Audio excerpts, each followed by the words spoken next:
ডাক্তারের কাছে যাচ্ছেন, ডাক্তার বলতেছে আপনার কোনো রোগ নাই। কবিরাজের কাছে যাচ্ছেন, কবিরাজ বলছে আপনার জিনের সমস্যা, ট্রিটমেন্ট দিচ্ছে। প্রথম 2-1 মাস ভালো থাকতেছেন, পরবর্তীতে আবার সেই সমস্যাটা পুনরায় আপনার সাথে দেখা যাচ্ছে।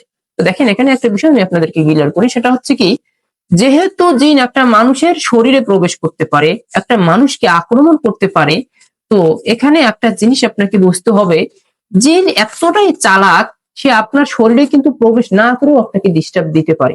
এজন্য আপনি যখন কোনো ডাক্তারের কাছে যাবেন, আপনি প্রিপারেশন নিচ্ছেন যাওয়ার জন্য, তার আগেই সে আপনার শরীর থেকে সে আলাদা হয়ে যাচ্ছে। আসসালামু আলাইকুম, সম্মানিত ভাই, আপনারা দেখছেন হোসেন মিডিয়া। প্রতিদিনের মতো আজকে একটা বিষয় নিয়ে আপনাদের সামনে উপস্থিত হলাম। তো আজকের বিষয়বস্তু হচ্ছে যে, যাদের শরীরে অনেক আগে থেকেই জিন বাসা বাঁধছে বা শরীরের মধ্যে তারা অবস্থান নিয়েছে, রক্তের সাথে মিশে গেছে, এই সমস্ত পেশেন্ট যারা আছেন, আজকে সকলের জন্য ভিডিওটা খুবই গুরুত্বপূর্ণ। আজকে যে আমলটা আমি আপনাদেরকে শিখিয়ে দেব, এই আমলটা যদি আপনি কন্টিনিউ করতে পারেন, তাহলে অবশ্যই এই জিন আপনার শরীর ছাড়তে বাধ্য হবে ইনশাআল্লাহ, এটা আমি বিশ্বাস করি। তো আপনারা অবশ্যই পুরো ভিডিওটা না টেনে পুরো ভিডিওটা আপনারা দেখবেন, বিস্তারিত আপনারা ভিডিওর মাধ্যমে জানতে পারবেন। তো ভাই আর বেশি কথা না বলে চলুন মূল আলোচনায় যাওয়া যাক। তো দেখেন, জিন এমন একটা জিনিস, জিন মানুষের সাথে সব সময়ের জন্য চলাফেরা করতে বেশি পছন্দ মনে করে। আমরা হয়তোবা আমরা কোনো সময়ের জন্য এই জিনিসগুলো বুঝতে পারি না, আন্দাজ করতে পারি না।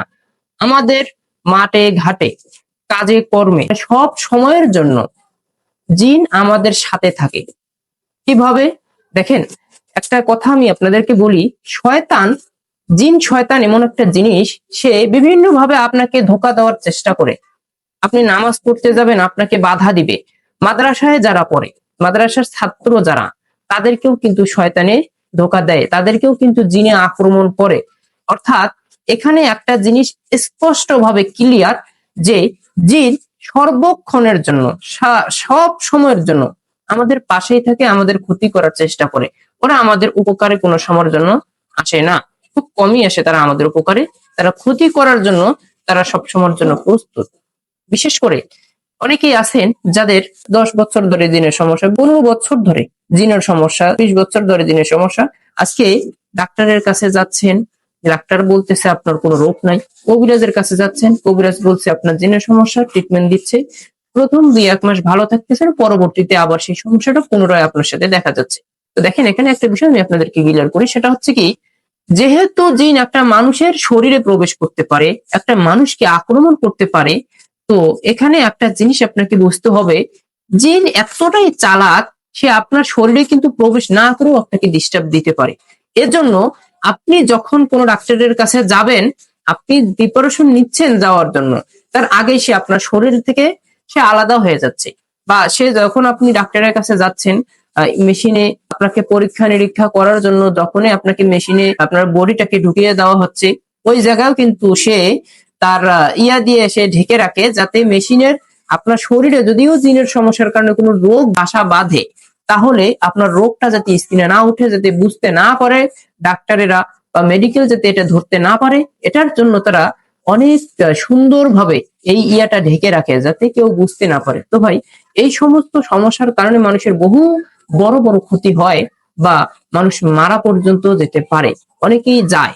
তো দেখেন, আমি আজকে আপনাদের সামনে এজন্যই একটি দোয়া আপনাদেরকে আমি দিতে চাচ্ছি, একটি দোয়া শিখিয়ে দিতে চাচ্ছি, যে এই দোয়াটার উপরে যদি আপনি আমল করতে পারেন, তাহলে আমি বিশ্বাস করি আপনার সর্বোচ্চ 3 মাস আপনি এই আমলটা কন্টিনিউ করবেন, আপনার শরীরে জিন, সে যত বড় ভয়ঙ্কর জিন হোক না কেন, সে যত শক্তিশালী জিন হোক না কেন, আপনার শরীর ছাড়তে সে অবশ্যই বাধ্য ইনশাআল্লাহ। এটা আমি বিশ্বাস করি, এটা একটা পরীক্ষিত আমল। আমার অনেক পেশেন্টকে আমলটাও দিয়েছি, অবশ্যই আমলটা করে তারা অনেক ভালো একটা বেটার একটা রেজাল্ট পেয়েছে।